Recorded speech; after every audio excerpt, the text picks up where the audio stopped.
আপনারা সবাই অবগত আছেন পুরো বিশ্ব জুড়ে নোবেল করোনা ভাইরাসের উপর যে এক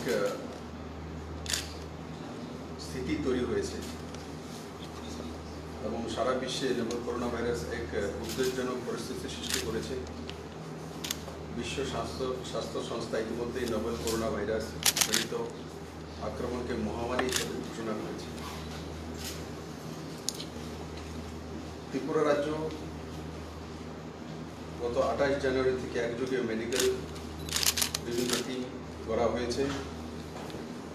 সমস্ত বর্ডার সিল করা হয়েছে, শুধু আখাউড়া বর্ডার খোলা রাখা হয়েছে। তার মধ্যে সমস্ত মেডিকেল টিমের ব্যবস্থা, পরীক্ষা নিরীক্ষা এগুলোর ব্যবস্থা রয়েছে।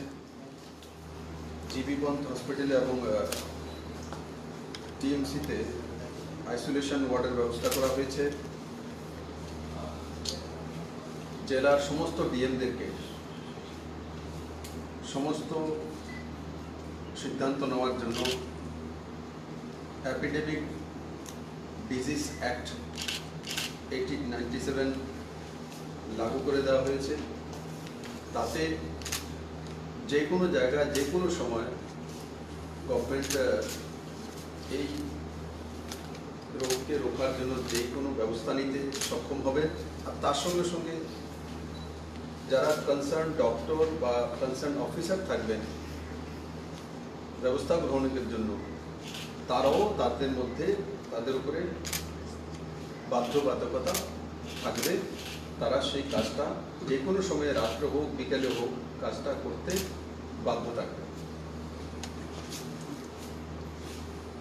সতর্কতামূলক হিসাবে প্রয়োজনীয় সব সরঞ্জামের ব্যবস্থা ত্রিপুরা সরকার করে রেখেছে।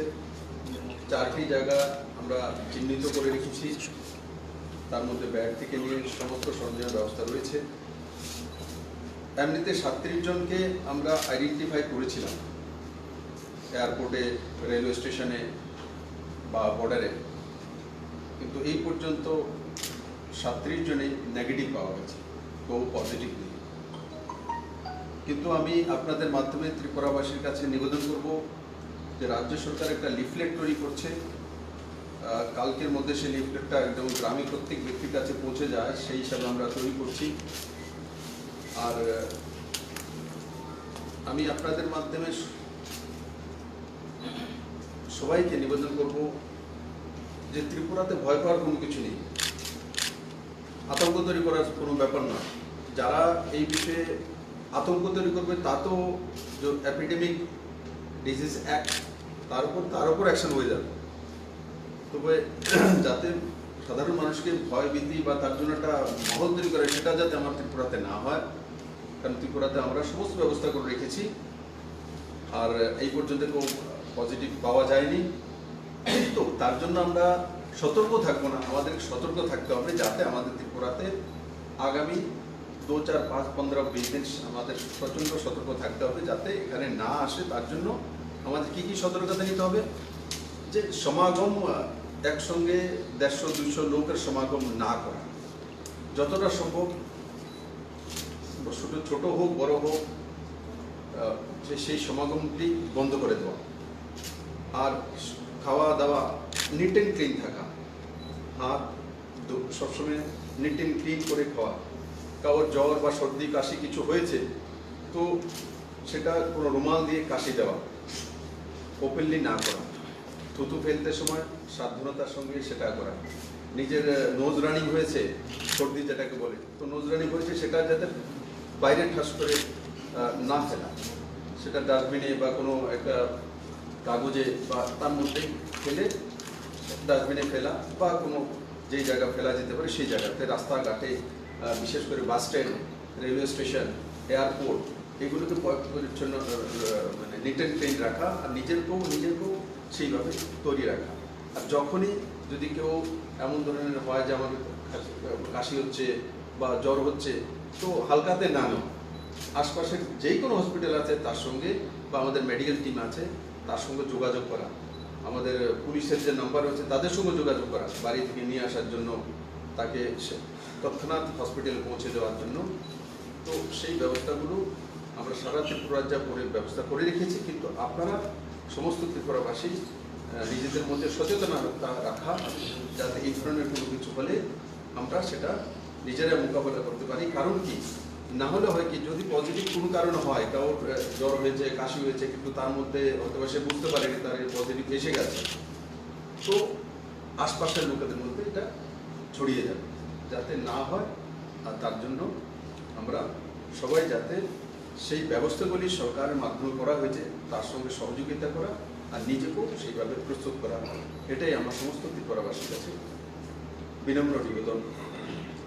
আর সরকার এই বিষয়ে ম্যাজিস্ট্রেটকে, সমস্ত ডিস্ট্রিক্ট ম্যাজিস্ট্রেটকে মেমোরেন্ডাম পাঠিয়ে দিয়েছে এবং যা যা ব্যবস্থা নেওয়ার হেলথ ডিপার্টমেন্ট থেকে সমস্ত ব্যবস্থা নিয়ে নিয়েছে। তার জন্য ত্রিপুরাবাসী নিশ্চিত থাকতে পারে। কিন্তু আবার আমি বলবো যে নিজেদেরকে নিট অ্যান্ড ক্লিন রাখা, আর যদি এই ধরনের কোনো কিছু হয়, জ্বর হয়, কাশি হয়, সর্দি হয়, তো তাকে স্বাভাবিক কোনো কিছু না ভেবে তৎক্ষণাৎ তার চিকিৎসার জন্য আশপাশের যে কোনো হসপিটাল আছে বা যে ব্যবস্থা সরকার রয়েছে তার সঙ্গে যোগাযোগ করা। ধন্যবাদ। আচ্ছা, এই যে 37 ট্রাভেল হিস্ট্রি আছে না? 37 এইগুলো ট্রাভেল হিস্ট্রি তো সরকারের কাছে আছে, ম্যাক্সিমামই বাইরে থেকে আসা, বিদেশ থেকে। বাইরে থেকে, এয়ারপোর্ট থেকে এসে, যেমন একজন ইটালি থেকে এসে সোনামুড়াতে চলে এসে, তো ওনাকেও জীবিত আইসোলেশন রাখা হয়েছে, কিন্তু ওটাও নেগেটিভ এসে, আজকে তার রেজাল্ট নেগেটিভ এসে। তো ত্রিপুরাতে এই পর্যন্ত কোনো পজিটিভ কেস নেই, কিন্তু এগুলো সবগুলি বাইরে। ত্রিপুরাতে আছে এমন কোনো লোকের হয়েছে এমন ঘটনা নেই, সবগুলো কেউ অথবা দিল্লি থেকে এসছে, কোনো বাইরে থেকে, দেশ থেকে এসছে, বা অন্যান্য স্টেট থেকে এসছে, এই ধরনের। মানে এয়ারপোর্টে বা ল্যান্ড স্টেশনে আইডেন্টিফিকেশন হয়েছে। ওই ল্যান্ড স্টেশনে বা হসপিটালে না, হসপিটালে একটি কেসও নেই যে হসপিটালে হয়েছে, কোনো গ্রামে হয়েছে, কোনো শহরের মাথায় রয়েছে এমন ধরনের কেস। তার জন্য বলছি ত্রিপুরাতে তার জন্য ভয় পাওয়ার কোনো কিছু, কিন্তু তবুও কারণ কি আমাদের পার্শ্ববর্তী দেশ বাংলাদেশে তার বিষয়ে আমরা জানাকারি আমাদের কাছে রয়েছে, কিন্তু বাংলাদেশের 80% আমাদের ত্রিপুরা বর্ডার রয়েছে। বর্ডারগুলো আমরা এখন সমস্ত ভিসা আর ইমিগ্রেশন বন্ধ করে দিয়েছি, শুধু আগরা বর্ডার রেখেছি, কিন্তু তার মধ্যে কড়া নিরাপত্তার ব্যবস্থা আছে, হেলথের সমস্ত চেকিংয়ের ব্যবস্থা, এখানে অত্যাধুনিক ব্যবস্থা রাখা হয়েছে। আর যা যা ভ্যাকসিনেশন থেকে যা যা করার সেগুলো ত্রিপুরা সরকারের কাছে পর্যাপ্ত ওষুধপত্র এবং তার ব্যবস্থা রয়েছে। সামনে তো বিধানসভা অধিবেশন আছে, আমরা দেখছি কয়েকটা রাজ্য অধিবেশন আপাতত স্থগিত রেখেছে কিছুদিনের জন্য, তো আমাদের স্টেট বিশেষ কোনো ব্যবস্থা নিচ্ছে?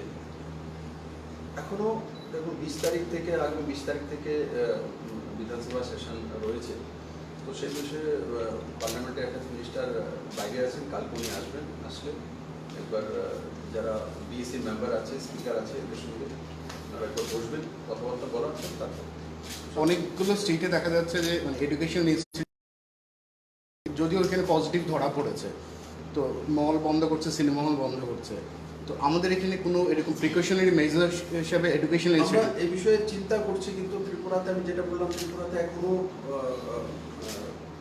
আমাদের এখানে লোকাল কাউকে থাকছে হয়ে গেছে এমন কোনো এক্সাম্পল নেই। তার জন্য এখনো এত সিনেমা বন্ধ করে, স্কুল বন্ধ করে দেওয়া, যেমন দিল্লিতে বন্ধ করেছে, কিন্তু বাকি উত্তরপ্রদেশও বন্ধ করেছে তেমন না। তো ত্রিপুরাতে এই ধরনের কেসেস স্থায়ীভাবে এখনো হয়নি। যারাই যেগুলো যে আমি কেসগুলো মনে হয় বাইরে থেকে আসা, তো এখনো সেটা ত্রিপুরার মধ্যে প্রভাব ফেলতে পারেনি। আর আমি ভগবানের কাছে কামনা করবো এটা আমার স্টেটে যাতে সেগুলো না হয়, না আসে। তারপরে এই ধরনের যদি কোনো সিমটম আমাদের কাছে আসে, আমরা তুরন্ত যে যে ব্যবস্থা নেব। 17 তারিখ আপনার ঢাকা যাওয়ার মানে শিডিউল যাবেন? ও তো প্রোগ্রামেই ক্যান্সেল হয়ে গেছে, মানে প্রধানমন্ত্রীও যাবেন। আচ্ছা স্যার, বড় মাত্রায় সমাগমের একটা বিধিনিষেধ আছে, তো শহরে বেশ কিছু মেলা চলছে, ওগুলো কি নির্দিষ্ট সময়ের আগে মেলাগুলি কি পোস্টপোন করা বা শেষ করে দেওয়ার একটা ভাবনা আছে? এখন সেই বিষয়ে আজকে সরকার গভর্নমেন্ট কিছু ডাইরেকশন দিয়েছে ডিএমদের, তো স্বাভাবিকভাবে এগুলো যাবে, সবার কাছে ডাইরেকশন যাবে। তো ডাইরেকশন হিসাবে ডিস্ট্রিক্ট ম্যাজিস্ট্রেটের দায়িত্ব কি কোন জায়গায় চলছে সেগুলো যাতে বড় সমাগম না হয় সেগুলো ব্যবস্থা নেয়। আচ্ছা, অনেকগুলো স্টেট আর সরকারের কাছে এই যে অ্যাক্ট আমরা লাগালাম, তার কাছে গভর্নমেন্টের কাছে পুরো পাওয়ার, যে কোনো সময় বন্ধ করে দিতে হবে। অনেকগুলো স্টেট ডোমেস্টিক ফ্লাইটের জন্য স্যানিটাইজেশন বাধ্যতামূলক করেছে। যেমন কলকাতা থেকে ফ্লাইট আছে, তো এভিয়েশন মিনিস্ট্রির সঙ্গে কি আমাদের এরকম কোনো আছে? আমাদের লোক তো ইন্টারনেটের মতো করছে, স্যানিটাইজেশনের কোনো ব্যাপার ফ্লাইটে? ফ্লাইটে স্যানিটেশনের বিষয়ে আমরা কোনো একটা ব্যবস্থা করেছি, স্যানিটেশন ব্যবস্থা করা হয়েছে। ফ্লাইটে ফ্লাইটে এয়ারপোর্টে সবখানে। স্যার, সীমান্ত লাগোয়া যে সব গ্রামগুলি রয়েছে সেই সব গ্রামগুলিতে স্বাস্থ্য পরিষেবার কি মানে ব্যবস্থা করছে সরকার? স্বাস্থ্য পরিষেবার সঙ্গে এটা সম্পর্ক, স্বাস্থ্য পরিষেবা আগে যে এই না, করোনা ভাইরাস নিয়ে কি সচেতনতা করছে? সচেতনতা রয়েছে। দেখো, সীমান্তবর্তী হোক আর যাই হোক, ত্রিপুরা তো ত্রিপুরাই, তো এগুলোর মধ্যে নজর রয়েছে। আমি তো বললাম 80% বর্ডার এরিয়া, তো বর্ডার এরিয়াতে কী হতে পারে আইডিয়া আছে আমাদের। তার জন্য স্পেশাল ড্রাইভ হবে ওখানে, সিএসসিগুলো পিএসসিগুলো আছে, প্রাথমিক তাদেরকে সবাইকে এখন স্পেশাল ডাইরেকশন যে অ্যাক্টটা আজকে লাগু করা হয়েছে, তারপর আপনি সবার দায়িত্ব হয়ে যাবে। বললাম তাদের কাছে পাওয়ার থাকবে যে কোনো সময় যে কোনো জায়গাতে যে কোনো কিছু বন্ধ করা, যে কোনো ডিএমের কাছে। সঙ্গে সঙ্গে যারা তার জন্য দায়িত্ব, কোনো ডাক্তার কোনো অফিসার থাকবে, তাদের উপরও এই একটা লাগবে, তাদের উপর 24 আওয়ার্স কাজ করতে হবে। কিন্তু পরন্তু তার মধ্যে রিফ্লেক্ট একটু বলে এস্টাবলিশ করলে ভালো হয়। রিফ্লেক্টার একটু ডিসপ্লে হলে যে রিফ্লেক্টার বিলি করা হবে।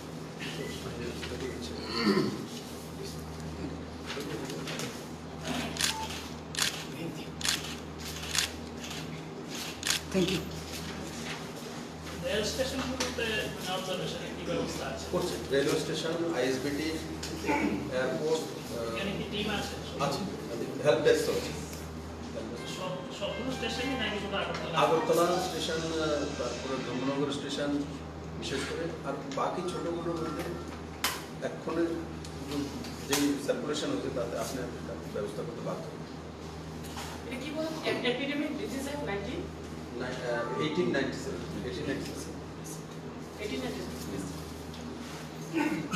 Epidemic disease 1897।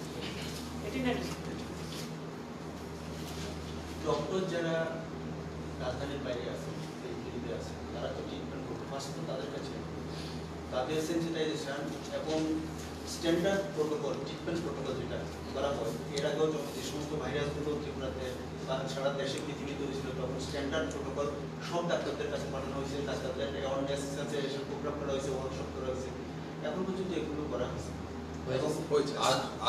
আজকে কমপ্লিট হয়েছে। Total 170 medical officer from state government, from BSF, from ONGC. 170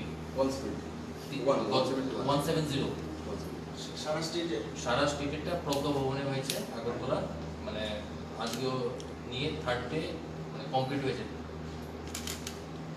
treatment protocol দেওয়া হয়েছে। আর ট্রিটমেন্ট প্রোটোকল তো অলরেডি ওদেরকে শেয়ার করা হয়েছে। স্ট্র্যাটেজিক অ্যাপ্রোচ কী করতে হবে, কমিউনিটি লেভেলে কী করতে হবে, কার কী রেসপন্সিবিলিটি, পেশেন্ট যদি এরকম সাসপেক্টেড কেউ আসে কী করতে হবে, it's already been trained by the sample Pune পাঠানোর, পুনেতে না, এখন আমাদের এখন স্যাম্পল আমাদের এখানেই করতে হবে। Agartala government medical college authorised lab. ব্যবস্থা আছে। প্রথম আমাদেরকে পাঠাতে হয়েছিল কলকাতার, এখন